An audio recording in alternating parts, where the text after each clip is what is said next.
شهر رمضان الذي أنزل فيه القرآن۔ حضرت جو ہی رمضان آتا ہے مسجدوں میں رونق بڑھ جاتی ہے، لوگ عبادات میں مشغول ہو جاتے ہیں، اور جو ہی رمضان ختم ہوتا ہے لوگوں کی عبادات میں کمی آ جاتی ہے، مسجدوں میں رونقیں کم ہو جاتی ہیں۔ اس کی کیا وجہ؟ میرے خیال میں کچھ تو قدرتی بھی ہے، یہ کسی درجے میں شاید سب کے ساتھ ہی ہوتا ہے، اس معنی میں کہ پورا سال تو عبادت ہے، جو فرائض ہیں اور نوافل بھی ہیں، لیکن کیونکہ رمضان میں اجر بہت بڑھ جاتا ہے،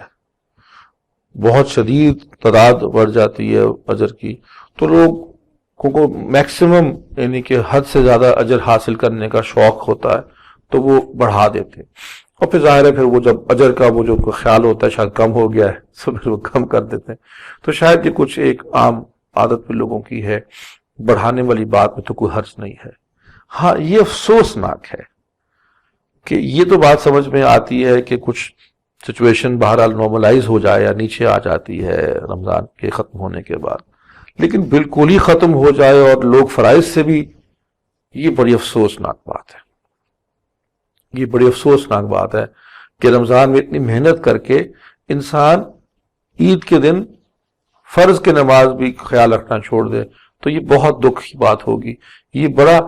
ایسا کام ہوگا جس سے خود کی تباہی ہو جائے گی اور سارے کیے کرائے پہ پانی پھر جائے گا۔ تو اس سے بچنا چاہیے، اور رمضان میں یہ تہیہ کرنا چاہیے اور دعا کرنی چاہیے کہ اے اللہ، جیسے آپ نے مجھے رمضان میں توفیق دی ہے، آپ مجھے اس کے بعد بھی توفیق دیں، اور ہمت کرنی چاہیے کہ یہ نہ ہو کم سے کم کہ آپ فرائض سے بھی جائیں۔ تو یہ میں سمجھتا ہوں کہ لوگوں میں شعور ہونا چاہیے